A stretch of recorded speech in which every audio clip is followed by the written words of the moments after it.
I have worn this cloak long enough to forget the warmth of any other cloth. They call it gold, but the thread is cheap and scours the neck like penance, a monk's rope of false shine. The weight of it is the first law, the stink of it is the second. Wet wool and lamp oil, iron and old smoke, the clotted breath of every oath I ever swore. We tramp beneath the red keep's shadow and the stones flinch under our boots, remembering the fear we've taught them. The river dreams nearby, black as a beggar's cup. Our torches hiss when the rain takes them in the teeth. Coin is the third law. It clinks like a prayer the gods remember, while our own mouths forget the words. A fishmonger presses 2 barefaced coppers into my palm, not because he has done wrong, but because wrong is a tide and he would like his stall to float. He keeps his scales clean and his knife crooked. We keep our eyes on the road and pretend he is part of the paving. A brothel keeper crowns me with wink and coin alike. For the peace, she says, and peace tastes of brine and cheap metal, of women who look away when we pass because looking at men like me is a kind of sin. I used to think the city was a mother. If so, she is the sort who drinks before the babe is weaned. She keeps us in milk when the lords are watching and in vinegar when they are not. The red keep above is a tooth lodged in swollen gum. We patrol its pain. The rain worsens, beads the mail, slides down the leather like ants. Hob coughs into his gauntlet and it comes away streaked. Kem laughs to swallow his fear. Lorne spits and says he'd like to drown in better water. We were boys once. Now our dreams are just orders that arrived in our sleep. We pass the pickle seller's stall, sealed tight with pitch, and the boy who minds it squeaks a blessing. There is a priest's relic nailed to his door, a saint with cracked eyes who watches as if the city were an old wound she cannot ignore. The boy's shoes are made from a plowman's cast-offs. I tell him to mind the gutters. I tell him to mind his mother. I say these things because there is no law against kindness, though it is seldom taken. Behind us, footsteps breed. We turn and find only rain, only stone, only the long breath of midnight. I have outlasted 3 captains, 2 hands, a dozen winters that entered like thieves and left like kings. The names change, but the work is the same. Keep the dogs from pulling down the fence, even if the dogs wear velvet. The lords send us down from their bright tables to sweep up what falls. The sweepings are mostly men. Men like us, only poorer or less lucky or more proud. We lift them by the elbows and taste their curses.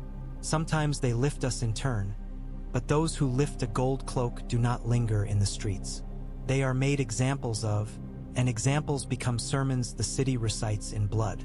We find a corpse by the tannery ditch, face down in a scarf of weeds. The rain has polished him to a kind of mercy. No pers, nos chus. Teeth missing like a village after war. Hob says, "Tanner's boys," and Kem nods and I nod, and the river nods as well. We roll him and his eyes are still rehearsing their last sight. I close them with 2 fingers. My mother believed the dead should not be troubled with daylight. There is no daylight here. The torches falter and flare like men trying to remember their fathers' names. At the sept door, we stack the body among the others, neatly as bricks. The holy sisters are silent but for their rosaries, a tide running through beads. One gives me a crust of bread wrapped in a prayer. I eat the prayer and keep the crust.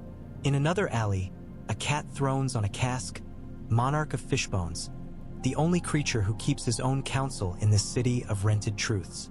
From high windows, silk breeze. Shadows move behind it. Nobles stay awake late, counting things commoners count in daylight. Debts, lovers, terrors. We are the hinge their doors turn upon, the hinge that never rests. A man shambles from a side court, ears hot with wine. He names me cousin to a goat and swings. I step aside and let his fist marry the wall. When he staggers, I cradle him like a brother and whisper, "Go home." He says he has no home. The rain says he has nowhere to go but down. I remember being a boy, watching the city from the hill, thinking it looked like a loaf huge enough to feed the world.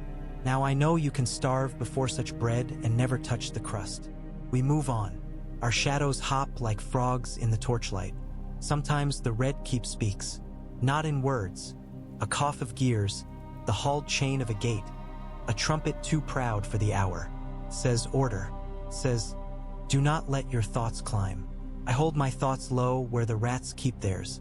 The cloak drips, the mail clings.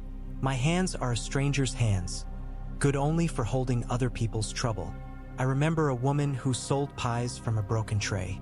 She set one aside for me every third night and would not take coin. For the watch, she smiled, and for a month I believed I was worth such charity. Then I found her tray appended, the pies eaten by dogs, her body in the river's bend where the weeds remember all faces. There is a saying among us, two gods rule here, hunger and fear.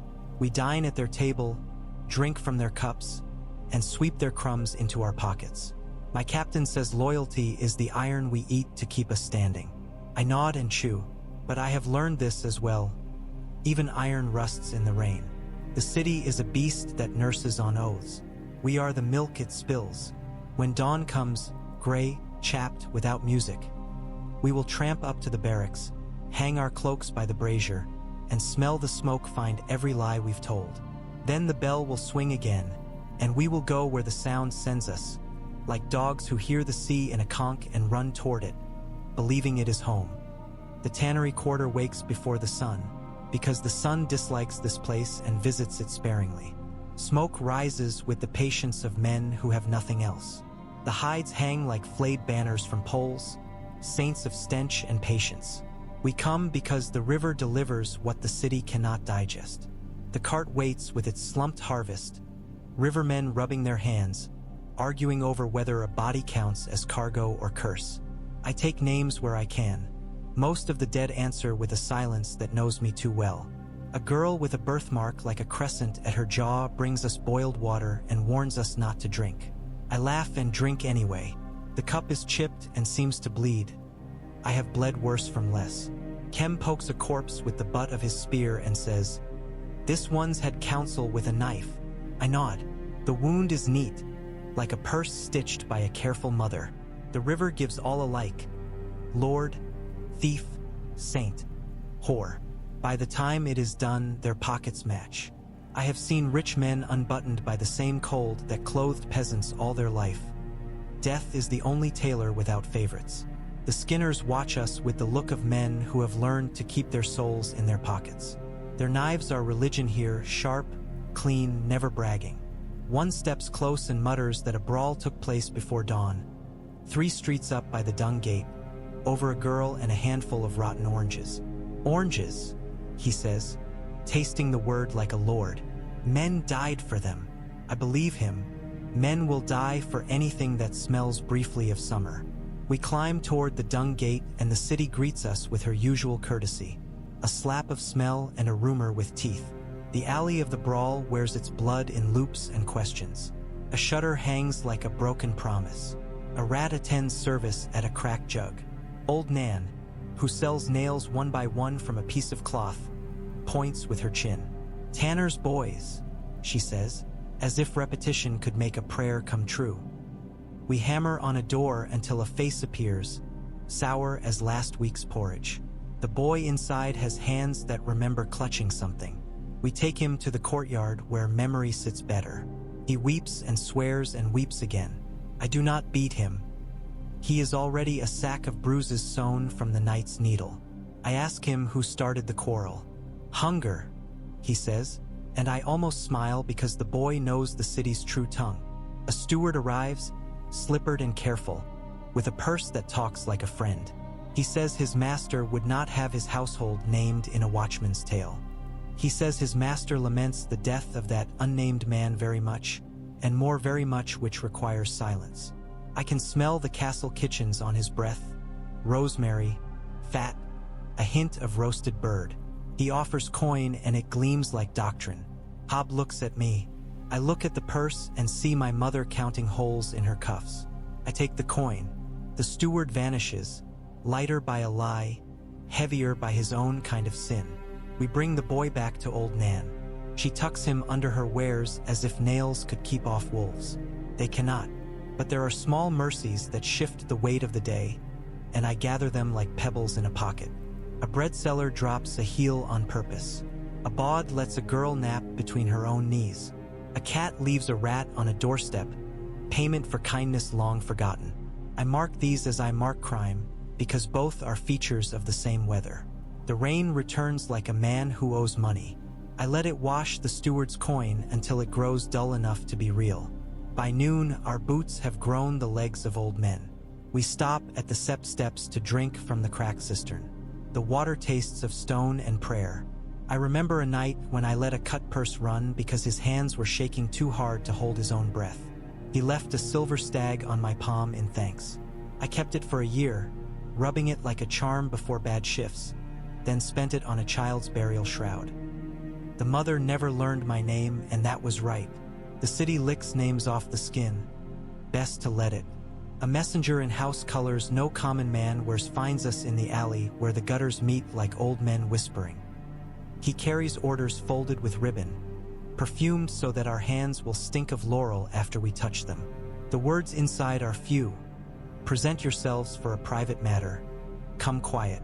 We shrug and chew our bread and go because shrugs and bread and going are the three luxuries we can still afford. As we leave the tannery quarter, the hides sway, bowing as if we were worth their worship. We are not. We are only the hands that carry the city's basin and spill no more than commanded. The smell of boiled bones travels faster than any raven. Word runs through the warrens that the price of bread has climbed another rung, and the ladder is leaning over a pit. We are the rungs that bend, not break, or so our captains boast between mouthfuls. Dusk comes low and raw. The slop fires wake, orange mouths gossiping against the dark. Children form packs like dogs and then learn the dog's language. I see a girl with a bandaged wrist leading her brother through the press by a rope. His eyes are white and empty as fish bellies. We take the line, shields locked, spears braced. Orwell stands at my right, a man whose laugh is a cracked bell but whose hands are steady as a surgeon's. He tells me not to look at faces. Look at the space between, he says. There is no space between when hunger wears 100 mouths. Stones come first, as clean as sermons, crack, crack, crack. One bites my helm and sings down my spine. Then the brave appear, or the foolish, and dive at the shield edge with knives that used to cut bread and now would cut law. We push, they give, we hold, they circle. The city inhales. I have killed men in alleys so tight we had to grease the corpse to get it out. I have killed men in the open, the sky a witness that never bothers to fetch the rope. But the first man I killed in a riot wore a baker's apron. It had a flower handprint on it. A child's small hand pressed there in play once upon a morning when the oven smiled. He swung a peel like a cudgel and shouted a name that was not mine. I struck because the line demanded it, and he dropped like a shout cut in half. For a time after, every loaf I ate tasted of ash. Then time did its work. It always does. We hear the lords before we see them. The clatter of the castle's pity from a cart that leaks grain like a sieve. Mercy, cries the steward driving it, throwing handfuls as if to hens, and the street tears itself to pieces under that rain. Arms like hooks, ribs like cages. A boy not yet tall enough to look me in the eye wriggles under my shield and vanishes with a speed that would shame saints. I feel his shoulder brush my thigh. It is like being blessed by a ghost. Orwell's shield jerks. A brick has kissed it and left its mouth there. We advance. Our feet find bodies the way a river finds holes. A woman kneels in mud with a loaf hugged to her breast as if feeding a babe. Another woman bites her hair and pulls her down. I shout something that pretends to be in order. My voice comes back thinner, like a beggar who's been robbed. Then sudden quiet, the kind that falls when a true lord's eyes land upon a street. Up in high windows, the silk shifts. Behind it, the watchers. Their light is wine. Our light is fire. Between those two, the city which has learned to drink both and live. When the stones stop, the voices begin. Names, curses, bargains. I take a man by the elbow who has bled too much to spend the blood well and carry him to the steps. He calls me brother and then calls me dog and then calls for his mother. I sit him on the cold stone, and when his head drops, I let it, because sometimes sleep is the most merciful lie. A girl with a rag puppet stares at my cloak and then at her own bare feet, as if choosing which hunger to believe. I have nothing to give her but space, and I carve a thin slice of that in a world where space costs more than bread. Night owns the street again in the end. We pull back in the order the captains love like prayer beads. Rear, rear, center, front, front. Fires huddle in the alleys like thieves too tired to rob. Orwell cleans his spear tip with bread he does not intend to eat. He says the city is a wheel, not a wall. What we push, it rolls, he mutters. I think of the baker's apron and the child's handprint and feel something crack behind my ribs. Perhaps that is what passes for conscience here, a bone you cannot set. On our way to the barracks, we pass the silent doors of a wine merchant who used to stand out front counting stars. He was stabbed last week by a man who envied his arithmetic. The stars do not answer to knives, but the merchant did. I lay a coin where he used to watch the sky. It is not for him. It is for me, so that when the city asks what I have given it besides breath, I may say, a coin here and there, a shoulder under a stranger's head, a prayer I did not speak aloud. Small mercies, gathered like sparks in the ash. Enough to see the next step, perhaps not the next street. The keep's heart beats quietly, but I have learned its rhythm. It draws men inward as a well draws ropes, and sometimes the bucket returns full of night. The summons wears perfume and ribbon, but the stair smells of rust and old swords. The steward waiting at the red door knows my name too easily. He says it softly, as if he has found a tame thing in a hedge. He leads me through corridors where the stone remembers heat and cruelty. Torches make saints of smoke upon the walls. In a chamber kept as clean as a lie before it is told, a man of rank sits with his hands folded like a book never read. His eyes weigh me, not unkindly. He speaks a private war, low and smooth, a matter to write, a rumor to unmake, a throat that has talked too long. He makes a bridge of innocent words and invites me to cross. On the far side, coin, promotion, a warmer corner of the barracks where the wind dies first. On this side, the swamp I have been waiting all my life.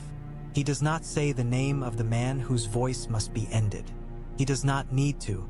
I already know it. Toller. Toller was the sort of watchman the city cultivates like mold. He could smell lies the way a rat smells barley. He held the line with the patience of a carved saint and drank like one too. We have bled together. We have laughed the black bread of laughter. I have watched him stand before a mob with nothing but his oath between him and death, and I believed in the oath because he did. It is the easiest thing in the world to kill a stranger. Killing a friend is the work of gods or cowards. I am no god. The lordling sets a purse on the table, and it opens its mouth like a newborn. Inside, gold speaks the old language. He pushes a knife across, clean as baptism. For the peace, his steward breathes, which is to say, for our peace, not theirs. I touch the knife. It is light and honest like all tools. Men are the ones that lie. I think of the baker's apron. I think of the boy with the rope leading his blind brother. I think of the woman with the broken tray. I think, too, of the nights I have come back to a bed that holds more cold than sleep. I carry the knife to the barracks as if it were a part of my hand I forgot to be born with. Toller sits by the brazier, boots off, working a stone into his heel to remind it of walking. He looks up and grins. A cracked moon. They send you or the wind, he says. I say nothing for a time because truth needs the steadied air. In the end, I tell him that men in soft rooms have put a noose around his shadow. He nods as if I have described the weather. I talk too loud, he admits.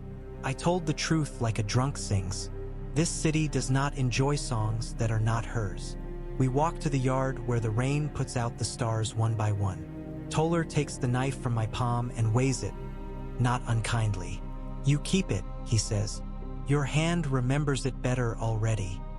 He ties his hair back with a thong of leather and looks along the walls where the wet stone gleams. Tell me a lie, he asks. Make it a good one.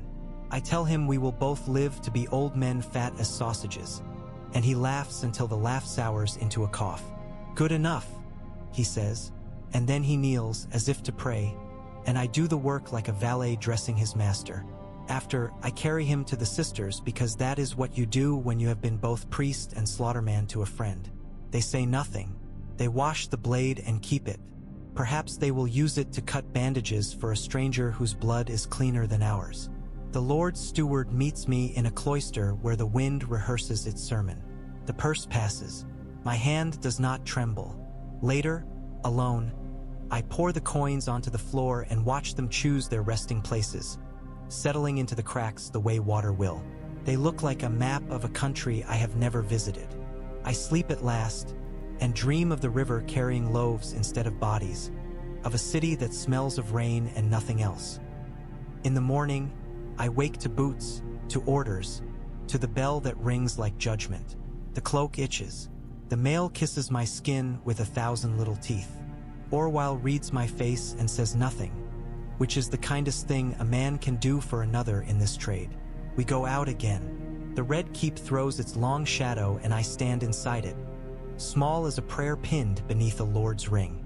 The city yawns and bears her broken smile. I love her still, as a dog loves the hand that feeds and beats it by turns.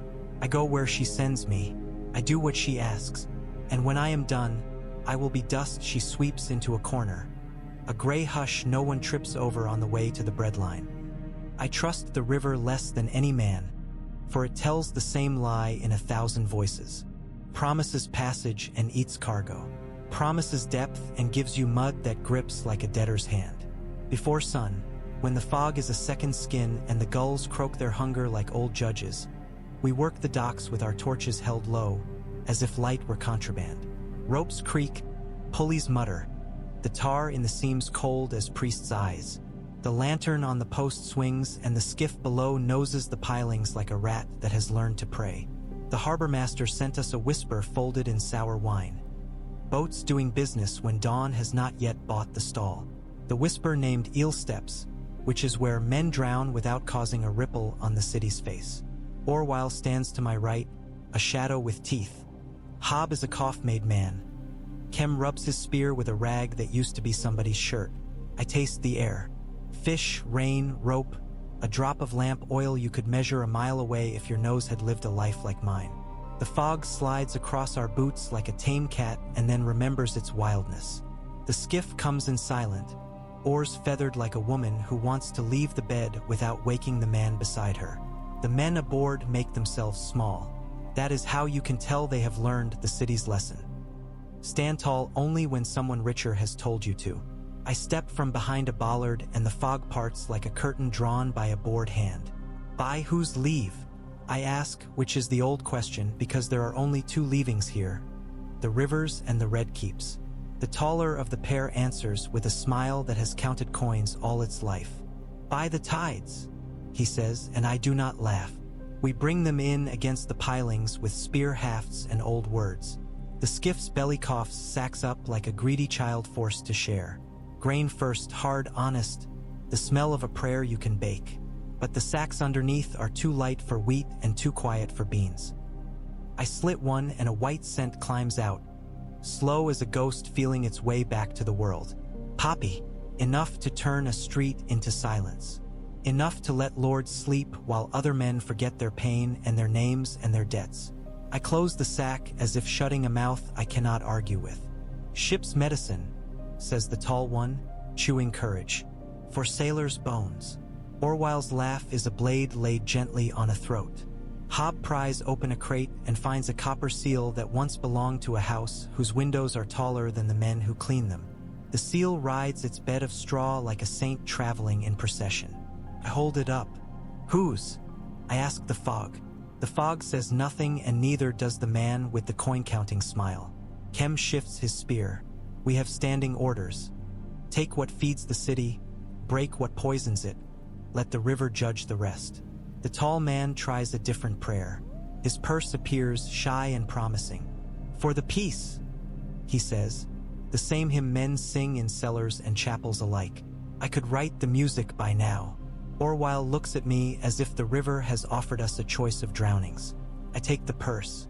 I have a mother whose roof collects rain like old gossip. I have a pair of boots that have walked farther than any song. I also have the city's voice in my ear, telling me it will eat children tonight if I do not cheat it of a bite. So I let a sack of grain slip and swim into the fog, where a widow's net waits behind the pilings like a prayer that learned patience from hunger. I shoved 2 of the poppy bundles back into the skiff with the toe of my boot. The rest I claim for the city and for the fire. The tall man moves the way men move when the tide in them turns. He makes to push off, and his mate, young, rope burns tattooing his palms, loops the painter wrong. The skiff jerks. The mate slips. In the instant between breath and water, his face is only a child's, astonished that the world can go away so quickly. He hits the river without a sound. Ropes know no mercy. He surfaces once, eyes like coins dropped in deep mud, mouth opening for a word the river doesn't speak. Then the line takes him under the skiff and the river becomes a lesson. The quiet of drowning is a teacher's palm laid flat on your soul. We haul with our hooks because it is required to try. It is also required to fail when the river has already pronounced its judgment. The tall man stares down like a father who miscounted his children and does not yet know why his house feels colder. I hand him back his purse untouched. For the boy's shroud, I say. He nods as if I have described the name of the weather. He rows away with one oar, a crab skittering sideways, and the fog closes around him as if he were the sort of secret the city keeps without effort. By law, we bring the poppy to the brazier at the end of Fish Lane, where the wind makes a mouth of itself and sings for flame. The smoke tastes like a sweet carved into hurt. Hopspitch. Orwell watches a shadow in the fog that might be the widow's net and might be nothing, and he scratches his beard as if it were a map he is tired of reading. In the bottom of the crate, the copper seal winks. A high hand is in this trade, and it will go unburnt while we roast the only medicine some men can afford. I weigh the seal in my palm, the promise of leverage, the leverage of a promise. I walk to the waterline and let it fall. The river opens its one good eye, swallows, and pretends it has never seen me. On our way back past eel steps, a man hanged himself from a mooring post and dangles like a bell rope no one dares pull. I cut him down because the city has enough wind without music. In the dark, boys with quiet feet are already ferrying the lost sack through alleys that can't remember witnesses. In the barracks, a brazier cracks and a bed coughs. I scrape river silt from my boots and dream of nets that catch firelight instead of fish, of ropes that lift instead of drag. In the dream, the river tells a new lie, gentler than the old. In the morning, I will help it practice the ones it knows. When the bells speak at noon, even the flies pause to listen. Their voices are iron and old bread. The square outside the sept is a bowl that remembers every spill. We file in, shields up, spears forward, the heat of the stones climbing our legs. The scaffold waits with a patience I have come to respect. It holds its breath with us. A man stands upon it with his wrists tidied behind him by a rope that believes in knots more than men believe in gods. The hood over the headsman is black enough to drink the sun. His axe is a liturgy. They say the condemned plotted bread out of the Lord's mouth. That is a joke told at a rich man's table. The truth, I am told, quietly, by a scribe whose ink still stains the beds of his nails, is that the man raised his voice when quiet was the fashion, and in this city voices are smothered like smuggling fires. I do not know. I know only the work, hold the line, turn the river of bodies so it does not carve a new channel through the square. Orwell beside me says nothing. He has taken to saving words the way other men save coin. Hob lifts his shield a notch because the crowd has learned the trick of bouncing stones off it into our eyes. Children climb statues to see better. Mothers anchor them with aprons. A woman in the front row has bones like a willow basket, light and strong. Her mouth holds a prayer as you would grip a knife, ready to speak or cut, depending on what the air brings. I lower my shield a finger's breadth so she can see. That is my heresy. A boy with a ragdoll dangles the doll by its hair and watches the scaffold like a cat watches a door. A one-eyed man whispers the tally of his hates. A girl with ash on her cheeks palms the purse of a butcher and looks at me while she does it. I do not move. The butcher kept the price of fat heavy this week and trimmed the lean. Let the city balance its own accounts just this once. The bells finish their sermon. The priest speaks. The words leave his mouth and die before reaching ours, choked by heat and breath and the dust of every foot that ever walked here. The condemned tries to stand taller and becomes the height of a man who has nothing left to learn. He calls a name that isn't my name. They usually do. The headsman lifts his axe. For a heartbeat, the square is the same city it was when it lay under the sea, without roofs, without markets, only a great wet hunger. The blade falls. It is not clean. It never is, though men will tell you pretty stories about neatness. The sound a neck makes when it refuses to oblige is a carpenter's complaint. The second stroke is better. The third settles the debt. The head rolls like a coin that will not stop spinning while the crowd hisses as if a kettle has boiled. Birds come down, the brave, the faithless. Ravens always know the hour and keep it better than men. A woman near the front faints without ceremony and is carried backward on a tide of hands. The widow of the man, if widow she is, waits until the guards turn their faces to the crowd, then slips under the scaffold, snips a lock of hair, and tucks it into her bodice as if tucking away a last word. I see her and do not see her. Order is a trick that needs constant feeding. The square writhes like a net full of eels. We push, the crowd folds, we push again. I feel ribs under my shield edge, count them the way a beggar counts winter days. A stone hits my greave and then my shin, and then patience leaves the square as if someone opened a gate only it could see. We lash with words first, then with wood.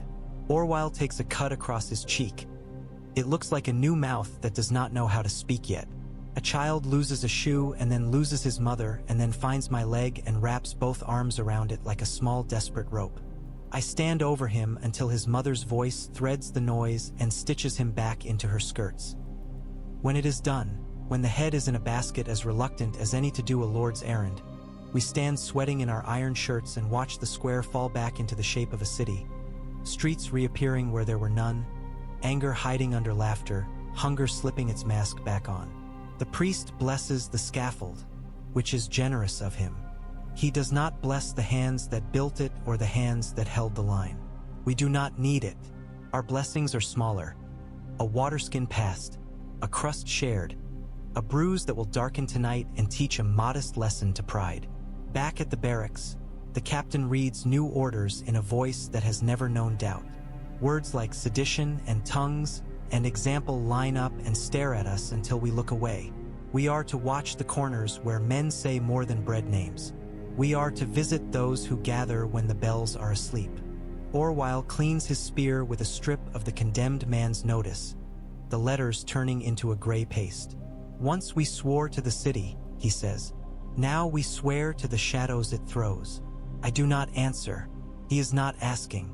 I walk alone afterward, past the spot where the widow folded her lock of hair into her dress.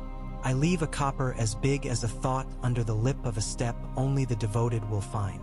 A boy roasts chestnuts out of season over dung and calls them saints' eggs. I buy 2 and give him back 1, and he eats like a man forgiven. The city tastes of smoke and old brass. The bells are quiet again, mute as stones. I tell them, in my heart's poor voice, that if there is a God for men like me, he wears a cloak that is never clean and carries a ledger with no ink. And at the end of all our days he asks only one question. When you were given the choice to be a door or a hinge, did you hold?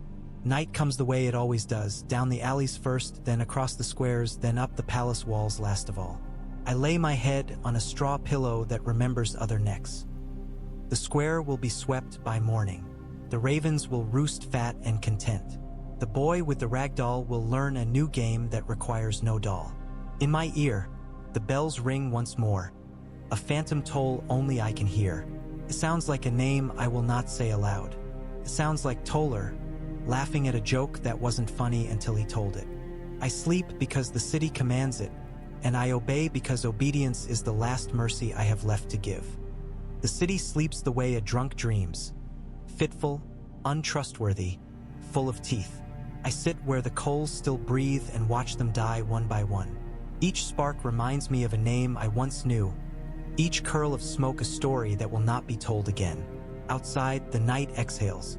Inside, steel waits for the next hour that will require it. My hands are leathered, lined with memory. I can smell every life they've touched. Tar, sweat, blood, cheap wine, candle grease, a woman's hair once. Only once. No bells tonight. No orders yet. That's when the ghosts come. You'd think they'd whisper, but they walk in boots just like ours, clumsy with duty. They stand by the brazier and warm their palms, though there's nothing left to feel. I've learned not to speak to them. They only ever ask for their cloaks back, and the gods know they've earned them more than I. The city beyond the window is a wound that scabs and breaks again. You can see it even from here, the faint red breath of the forges, the glimmer of the river where thieves wash the night off their faces. Somewhere, a sept bell tolls wrong. One note short, the sign of a rope frayed through.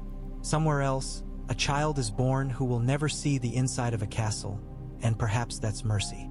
A rat crawls across the rafters, its belly silvered by the candle. I flick a crumb to it. We've an understanding, that rat and I. Keeps my secrets. I keep its life. In this city, that's the truest friendship to be had. The captain will rise soon. He'll read the scrolls that smell of wax and deceit. Tell us which street requires peace bought with fear today. We'll march again, boots striking time on the cobbles, and the city will open her eyes and pretend she never saw the things we did the night before. She's a fine liar, our city. Her tongue tastes of copper and forgiveness. Once, long ago, I thought the cloak might be armor for the soul. I thought wearing the king's color meant standing on the side of law. But gold fades quicker than blood. Every stain on this cloak has a story that could buy a noble silence. Yet no one's offering coin for truth anymore. I keep Toller's knife in my boot. The steel remembers. It hums when I pass the gates, soft as a psalm. Some nights I think of using it on myself, just to see if the city would even notice another heartbeat gone missing among the stones. Then dawn arrives, and the thought retreats with the mist. Cowardice and faith, they sleep in the same bed. I rise and buckle on the mail. The links whisper against each other like priests arguing over sins they both enjoy. My cloak drapes heavy on my shoulders, wet still from yesterday's rain. Outside, the first watch bell calls. I blow out the candle and watch the last thread of smoke twist upward, reaching for a heaven too far above this place to smell the rot below. Then I go where the bell tells me, as I always have, because there's no other path left to walk.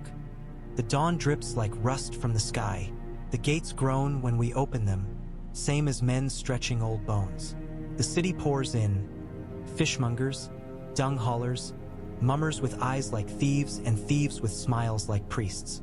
King's Landing wakes with the appetite of a widow. She never tires of swallowing what we feed her. The ravens scatter above the yard, black confetti of some unholy wedding. Their cries remind me of steel on bone. I've learned to measure the health of the city by their number. Today they are many. That means the night was busy. I stand my post as the sun climbs, slow as guilt. Courtiers glide past, smelling of lavender and arrogance. They nod to no one. Behind them come petitioners, peasants, thieves, different words for the same hunger. They press coin or promise into our palms, hoping the gate will remember their faces next time. I remember them all because I know the shape of desperation. It is a mirror.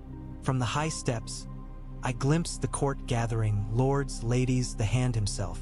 Their laughter travels poorly through the morning air. Even laughter limps in this place. They speak of justice and mercy, words dressed in silk. Down here, justice is iron, and mercy is a rumor. A child slips through the crowd to sell trinkets carved from driftwood. One of my men chases him off with a cuff. I let him go and drop a copper in the boy's path when no one's looking. Not for kindness, just to see if gravity still works the same way. It does. The coin hits the stone and rings like truth denied too long. By noon, the sun burns color into the banners. Red and gold shimmer like wounds too proud to scab. My eyes ache from the brightness, so I close them and listen instead. The city hums. Carts, hooves, curses, prayers. It's a symphony of survival, each note half bitter, half beautiful. I think maybe that's all the gods ever wanted from us, to make something ugly sing. When my shift ends, I'll climb the western parapet, where you can see the whole sprawl from Flea Bottom to the Blackwater mouth. It looks almost peaceful from up there, the way a battlefield does once the corpses stop steaming. I'll stand with the wind on my face and imagine I'm part of something cleaner than duty. Then the bell will sound again, and I'll descend, and the dream will stay behind, perched on the stones like a crow too stubborn to leave. And so the day turns, and I, the nameless, turn with it. The city owns my back, my hands, my eyes. But my heart, it owns that too, though it pays poorly for the privilege. Still I serve. Still I walk. Still I keep the peace that devours itself every night and is reborn by morning. Because in the end, that is what the gold cloak's oath truly means. Not to guard the living, nor honor the crown, but to outlast the rot, and love the ruin even as it eats you.